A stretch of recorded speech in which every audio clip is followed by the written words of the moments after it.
ഇത് എൻ്റെ വീടിനടുത്ത് വെക്കുന്ന മക്കോട്ടദേവ പഴമാണ്. നമ്മുടെ ഷുഗറൊക്കെ കൺട്രോൾ ചെയ്യാനായിട്ട്.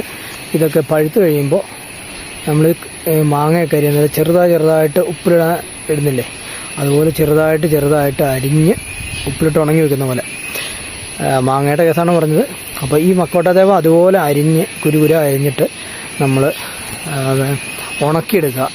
ഉണക്കിയെടുത്തതിന് ശേഷം നമ്മൾ അതിൻ്റെ ഒരു 5 അല്ലി എടുത്തിട്ട് 3 ലിറ്റർ വെള്ളത്തിൽ തിളപ്പിച്ച് നമ്മളത് രാവിലെ, ഉച്ചയ്ക്ക്, വൈകുന്നേരം ഇങ്ങനെയൊക്കെ കുടിക്കുകയാണെന്നുണ്ടെങ്കിൽ നമ്മൾ ദാഹവും മാറും. അതോടൊപ്പം തന്നെ യൂറിക് ആസിഡിൻ്റെ പ്രശ്നം, അതുപോലെ തന്നെ ഷുഗറും നോർമലാവുന്ന നല്ലൊരു ഫലമാണ്.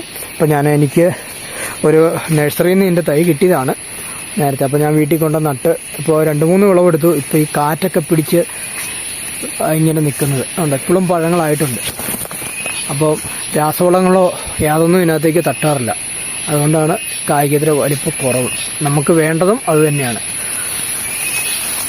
ഒരുപാടൊന്നും ഉണ്ടായിട്ടുണ്ട് കണ്ടോ. അപ്പോൾ ഇത് കുടിക്കുമ്പോഴൊക്കെ നമുക്ക് രാവിലെ തന്നെ കുടിക്കുമ്പോഴൊക്കെ നല്ല ഉന്മേഷമാണ് കിട്ടുന്നത്. അപ്പോൾ എനിക്ക് നന്നായിട്ട് യൂറിക് ആസിഡ് ഉണ്ടായിരുന്നു. അന്നേരമാണ് നമ്മുടെ നഴ്സറി ചെന്നപ്പോൾ നമ്മൾ അടിമാലി നഴ്സറി എന്ന ചേട്ടൻ ഇതിൻ്റെ കുറച്ച് തന്നു ഉണങ്ങിയത്. അപ്പോൾ അത് കഴിച്ച് കഴിഞ്ഞപ്പോൾ എനിക്ക് കുറവ് വന്നു. പിന്നെയാണ് തൈ ഞാൻ നട്ട് വളർത്തിയത്. അതുപോലെ തന്നെ വീട്ടിലും ഷുഗർ പേഷ്യൻസും ഉണ്ടായിരുന്നു. പപ്പ അമ്മയ്ക്ക് അവരും ഇതേപോലെ ഉണങ്ങി വെച്ച് ഇതിപ്പോൾ പറിച്ചെടുത്തിട്ട് നമുക്ക് കുരുകുരാ അരിഞ്ഞ് ഉണക്കിയെടുക്കുക. അപ്പോൾ ഇങ്ങനെ ഉണക്കിയെടുത്തിട്ട് ആ വെള്ളമാണ് നമ്മൾ കുടിക്കുന്നത്. അപ്പോൾ ഇതുപോലുള്ള ആരോഗ്യപ്രദമായ തൈകളും ഒക്കെ നമ്മളും വീട്ടിൽ നട്ടുവെക്കുക. ഇതൊക്കെ കുടിവെള്ളത്തിന് നമ്മൾ ഉപയോഗിക്കുന്നത് കൊണ്ട് നമുക്കൊരു നഷ്ടമില്ല.